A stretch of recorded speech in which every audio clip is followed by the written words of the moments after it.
Hello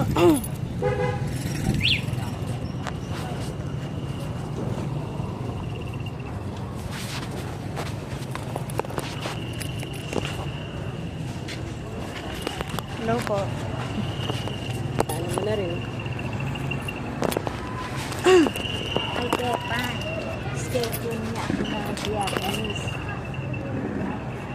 Sinong ka-attorney ba ka pinag-alaman?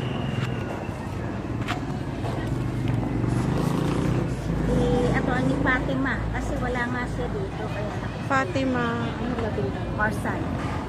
Taga sa San Luis? Wala siya dito. Nasa Maynila. Ano po yun bagong abogado po? Simula bagong abogado po na ano? Ay, di ba po pag Ano kaya nila Uncle Prey yun na Marsan? Taga San Luis. San Antibene. San Luis po ang ano niya. Wala siya dito. Nasa Maynila. Pero may sa nang Siya nag-uopisina ay dumating siya dito. Ay sabi niya, schedule lang kasi sabi niya din natin na at ako'y padating ulit. Yan ang Ay, may tanong lang po. Yun pong abogado na iba pa po doon sa ibang abogado. Eh, di ba po may bayad po? Yun?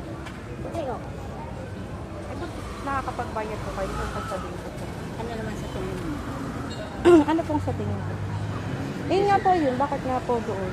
nakakabayan. Nakabayad. So, sa ang mahal po kasi, nagtanong po kasi ako ng pagpapaabogado. Pag sa lupa po, mahal po yung fee ng mga attorneys. Tapos po yung sa akin, baga yung daily na 500, hindi po natin na ito. Hindi naman nagde-daily na. Basta pagka ano ka sa ano, di siyempre magbabayad ka. Ay, tanong na, ano po yung pinagpaabogado po? Ano po yung ano po nung Ha? Ano po yung pinagpa-reason ng pagpapaabogado mo? So, iba pa po dun sa isa. Oo. Ano po yung parang main reason? Ba't kailangan po namin hintayin yun bago kayo magbayad? Nagbabayad naman ako dito. Yung usapan po na, di ba po, usapan is para po makatulong sa pag-aaral ng mga kapatid ko. Kaya po, pinahulugan yung lupa. Kumbaga sa ano ay, mataas na po kasi naman talaga ang value ng lupa. Tapos hindi po ganun, pero para binigay lang po para po makapatulong sa amin. Kaso nung namatay po yung father ko, hindi po siya nakatulong sa amin magkakapatid. Kumbaga, yung hinihintay po namin na daily, hindi na po Ay, ano. kasi nga, dahil kayo naniningil. Kung katulad ng si Lison, naniningil naman siya ng araw-araw. Ay, sinabi ko nga sa naman kasi sinabi ko nga sa Namatay Eden, nga. alam mo, sabi ko nga. Hindi daw Pagka katwiran yung araw-araw, at may ka naniningil, siyempre ginagamit din namin ng pera. Kailangan din namin ng pera. Kaya pag araw-araw, Ay, paano na po yung nagbibigay kailangan? namin. Yun ay, Lupa sila. pag-usapan yun Ay, ay. dahil na ay mabuti kung di ako nagbabayad. Nagbabayad. Kung Ay, kailan mo ito gusto. na lang po. So, by yung usapan po, yung unang usapan, wala pong ano. Yung unang usapan, original na usapan ninyo ng Buhay Pasitay, for 3 years, nag-start ng February 9, 20, 2020, ay 20. 21. Ade, oo. Ade, 22.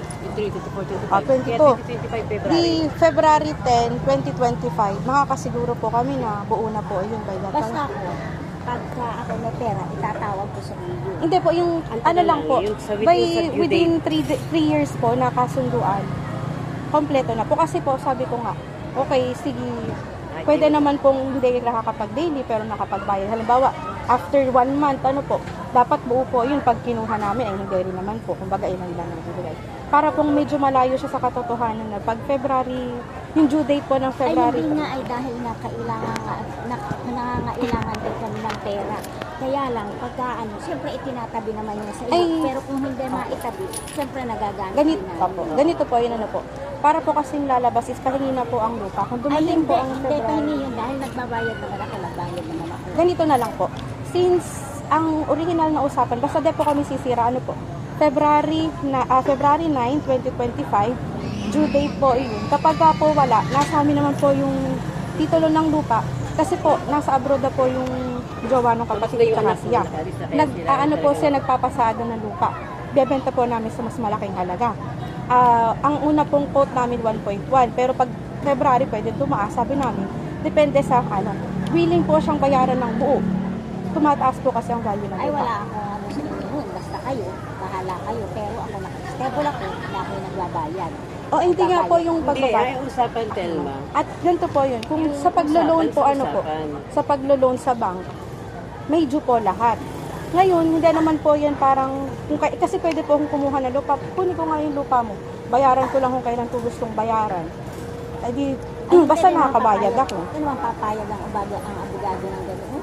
Nabayaran Isa pa po mo, yun. bayaran. Oo, ay, ganun nga ang Isa pa po nangyayari, yun. sa Oo. atin, ganun Hindi ang po tayo nangyayari. nagkakasundo. Kung kailan mo gusto. Kung kailan mo bayaran, gusto. So, ibig ikaw ang sabihin susunod po, mo may kami. disagreement sa both parties. Forfeited po ang contract. Ngayon po, yun po isa pa pong panloloko. Yung nagpapirma po kayo ng deed of absolute sale, nung hindi po niyo Ay, bayan ibig mo sabihin nanloko yung abogado. Possible po, yun pwede Ay, din po namin tanong mo yung abogado kung nanloko. At bakit po wala po yung abogado nung pirmahan? Ba't secretary lang po? Bakit po walang abogado na Hindi ko nag-explain? na alam yun dahil ang alam ko ang abogado. Ikaw po yung nagpa-abogado. Ay, hindi. O, Dahil kaya kami nga naman po, ang magkasama, ganito kami na lang. ang Since hindi po, Pero ikaw ang kumausap sa abogado. ay ito po, Hindi kami. itanong, Ikaw nga lang ang Ah, sinundan. ikaw po ang pinagbigyan pinagbayad namin niyo pa po kami. Dahil ang Dapat pakiusap din na mo po. Sa amin, Evelyn dito, Nagtanong po gagawin kami lang sa natin mayanan na- ng gagawin lupa. natin na 500 ilalagay ko ha, dahil alam mo, pag malaki ang, pag nilagay natin yung talagang presyo ng bilihan, malaki ang babayaran ko sa pagpapatitulo. Ikaw ang sinunod namin. Pero nagulat na lang nga ako, nakalagay dun, dahil ang nakalagay dun sa unahan, acknowledgement of debt, ibig sabihin sa utang. Oh, yun ang, nung pinapirma Oo. kami, pirma. Medyo panloloko Nung malaman po ko, Ay, deko na tungkulin. Iyon, wala tungkulin na nyo. masyado natin Eh, doon. tungkulin po kasi Dahil both parties po pumirma tayo. kayo, abogado iyon. Yun na nga po ay, Siyempre, nagpaano yung kayo ng abogado ang nagawa. dahil, halika, Testing natin. ang nakataka nga eh, bakit ganun ang ginawa ng abogado? Opo. Na hindi in-explain.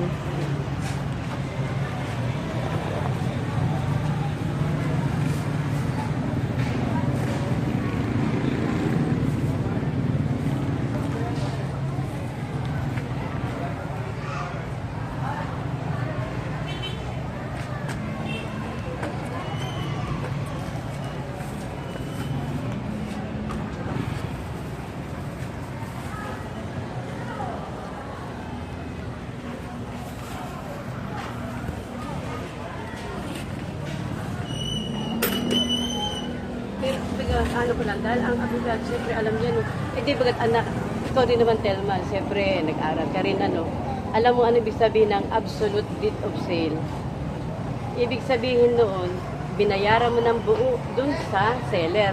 Ikaw na buyer, binigay mo ng buo sa seller. Ay, wala naman tayo. Yung sa utang at saka sa deed of sale, parehas ng petsa. Bakit yung ganun kaya ang nakalagay? Na ano ko lang din na Ay, nang magbuklat. di naman ako makakapagpaliwanag sa inyo kasi di naman ako ang nagawa. Basta tayo. Ay, pumirma tayo. hindi, ang ano po doon, tayo po kasi yung involved. Hindi Kaya naman nga, po yung ay, abogado. basta tayo, pumirma tayo doon. Pinag-iwan naman yata. So pero yun po, since hindi po kayo aware, hindi din po kami aware, pwede po siguro natin papa-abogado, papa-forfeit po namin iyon. Ngayon po, ay bakit, ano na lang po, meron po kayong resibo nung mga binayaran po ninyo? Saan? Di ba po yung nagre-request po kayo dati na yung daily, yung Meron, binigyan ako ni Evelyn ng kopya. Hindi yung resibo, yung kopya. Pirmahan lang, pirmahan. pirmahan. Wala po kayong sa sarili ninyo? Nasa wala na, yun anak na kanila. Kasi po, yun sana di ba po yung request namin na i-check nyo po yung mga nabayaran. Sabi naman, i-check mo yung aming gawa, tapos Oo. pirmahan mo. Yun lang, wala na. Wala na yun na-check. Hindi mo pa rin na-check hanggang ngayon. Parang patapos na po yung 3 taon. Bayaran niyon, pera iyon, hindi nyo po chinecheck. Ganun na yun. Ay, ganito na lang po, ano po.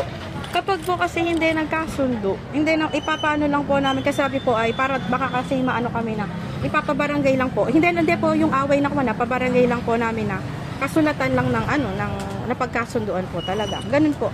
Kasi kami po, hindi naman po kami matatakot at nasa amin lang po ang titulo ng lupa.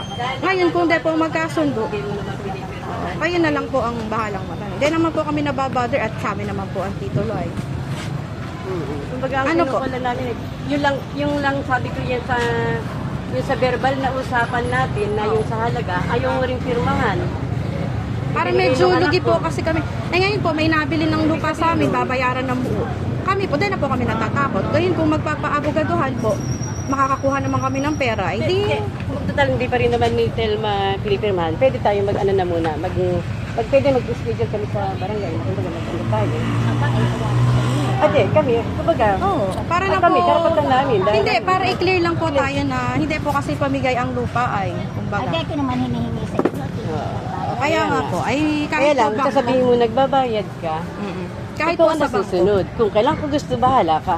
Sa mga yung kapatid niya yan. Dali ka. Ano nga kung wala? Doon tanong ko sa lang sa isa, ano ba ga, Telma? Dahil sarami ko nang katitek sa iyo ay na pwede ka ako, Telma, magbigay ka na at nakaisang buwan na. May paano nagkasal- nga Ay ano, kung sabi ko, wala agad, may agad? makukuha pa baga ako sa iyo.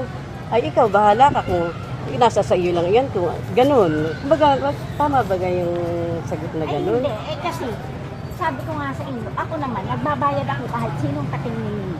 Nagbabayad naman ako. Eh, Nagbabayad Nagbabayad. nga. Yung kung Yung kailan mo wala lang ang gusto. diferensya. Sabi nga sa akin, Kung sabi ko, hindi na- marami po yung lupa. Tinatanong sa akin. Kung Ang hindi na- binubis nga po niya yun ay sarami ng lupa niya. Ay, milyon po ang kanyang buwis. Sabi kong ganun.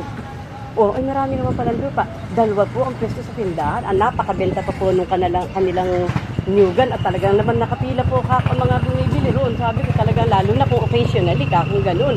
Talagang hindi pipila ka sa hindi mo sasabihin ka ako na wala po silang pinagtupunan. Ay, yun na nga. At, Ay, kung sa bagay, hindi naman tayo Oo, magbabayad. hindi. Ngayon po, Basta ang ano lang namin natin i-clear ay- lang po, hindi po kami i-clear lang po namin sa barangay na yung mga kasulatan. Kasi parang sabi po, nung isa lupa po kasi kami lumapit, yung sa nais, Kuya Eric. Sa kuhan, sa Kuya Eric. nasa Register of Deeds. Oo. Doon kami nagtanong. Pwede naman, kaya kami medyo malakas po ang loob. Ngayon po, kung ganoon, At siya nga yung sabi nga na yung kasulatan, lalo na po kung natapos paayos. na yung... Kasi po, day nyo po alam yung nasa loob, nakapaloob sa kasulatan. Medyo off po yun. Kasi ba't day nyo alam, tapos day din nila alam. So, nagpapirma ng hindi, alam both Hindi, tsaka parties. isa na lang sinampol niya sa bangko. Sanla ka ng yung iyong lupa. Nagbabayad ka, pero nung dating na due date na, hindi mo nabayaran yun, kukunin nila yung lupa mo ng Sa- lahat, nabaliwala lahat Ay, ng iyong ibinayad. Yung nangyari Wala na sa atin sa ban po, na isang beses lang na delay nung gawa pero bayad po kami nun ha. yun. Yung pandemic. Oo, pandemic gawa yun nung Bangko, stress, ang may kasalanan Oo. nun, hindi niya Hindi nila sinubmit yung pera. May third party na kumukuha na. So parang nabaliwala lahat ng bayad. Kung di namin inilaban na talagang nakabayad po kami, ayun, hindi mo pwedeng sabihin na, ay nakakabayad naman ako. Isa lang naman yung na-miss ko. Ay hindi, kinukuha na po nila yung ban Ban. namin noon. Talagang nilaban lang namin yung papel na bayad kami. Kaya sabi, kami ng ng nasa then head po pwedeng office. sabihin na nagbabayad naman ako sa bangko nga ay laki na interest, nakukuha pa yung sasakyan mo na bayad mo na. Yung bahay. Yung bahay at lupa, maiilit yun. Yung mga binayaran mo baga, nakuha mo, wala. Forfeited lahat. Kaya yun po, okay lang po kung hindi niyo po papansinin kami dun sa mga ginawa po namin na. Kailan ko makukuha kaya yung ganito ay, Telma, yung pinapipirmahan sa iyo? Ay, bigyan mo nga kami, ako nga rin abalang-abala rin ako sa aming pagdadasal. Yung binibigay mo na tikis sa kata. Oo, ay di. Yung Pipirmahan. pirma mo, ibibigay mo, pipirmahan mo rin ito, tigis sa kata, pipirma mo, nasa iyo lang, sa akin wala. Kaya pipirmahan mo yun, pag napirma mo yun, kukunin ko yun, at saka ito ang sa iyo ay itong nasa akin. Dalawa yun ay. Madali lang naman po i-check at ikaw Oo. naman nagbabayad. At saka may listahan kayo, checkin mo, yung yun lang ang nakalagay doon, wala namang masama kang nilagay doon. Lahat yun yung original na usapan mo. Kaya nangyayari nga, kami itong may lupa, pero kami itong, sabi mo nagbabayad naman ako. Yung sa usapan natin, wala na yung sa usapan. Ikaw ang nasusunod. Maski may pangangailangan Ay, kami. paano nga kung- Sabi, may pangangailangan. Sa iba may pangangailangan din namin. Paano nga daw kung wala? Eh di basta pa pag dumating yung due at wala pa din, ay di sa amin na po namin nilalagay yung Ganun lang po yun. Ngayon po kung magrereklamo naman din po kayo po ang gagastos ng pagpapaabogado na lahat. Kami ay a-attend lang. Pag pinatawag kami, sabihin mo. Pupunta lang Pinatawag kami. kami ng abogado. Basta po kami may mga resibo, may mga A-attend kami. lahat kami meron. At doon pati sa ginawa natin yung Telma, hindi pala kami dapat ang bumayad nung 11,000 na yun. Dahil kung binili lang, Kayo dapat ang hindi, babayad hindi po, ang paliwanag sa amin. Hindi, ang paliwanag sa amin doon. Kung binayaran sa iyo lang, hindi, kung binayaran sa iyo ng cash Kung cash po sila ng buo. yung usapan doon, pag binayaran mo Buo sa amin po ng na cash, bayad. kami, pero inutang mo na 500 araw-araw mo lugan, ikaw ang dapat bumayad noon, hindi kami. Yan ang sabi sa akin ng abogado ha. Hindi ako ang, hindi, siyempre wala kang di namin alam yun. Nagka-idea lang kami nung sinabi sa amin yun. Bakit sabi ganun, binayaran ba kayo ng buo? Kung binayaran kayo ng buo, kayo ang babayad. Sabi ganun. Ano? Ito tayo sa magpapaano na lang muna kami sa, parang anong kwan dun, parang papaano lang muna. Oh. Barangay magla. Pero kung pag pini-schedule. Hindi, magpag-ano lang tayo. Magpapa-request lang. Papa-request lang. Ay sige po, at talagang ano lang po kami na hindi nyo alam pareho yung nasa kasulatan, which is dapat alam po pareho ng both parties. Kasi pirmahan po na ano pareho parang di alam. Di alam. Tsaka pag Ina-explain tinanong ng kapatid ako ko sa inyo kung ano yun, sabi mo, di mo alam. Para imposible, di mo alam. Kasulatan ninyo, di mo alam, di niya alam. O, forfeited po yun. Kaya, Basta kami po, nakikiharap po kami na maayos, nakikipag-usap, yun lang po. Nasa sa inyo na po yun. pag pinirma mo na Telma yun nandito ay, bibigay ko sa iyo ito. Para may kopya Apa-chat ako, may na lang kopya po. ka. Chat, text, pwede ano mo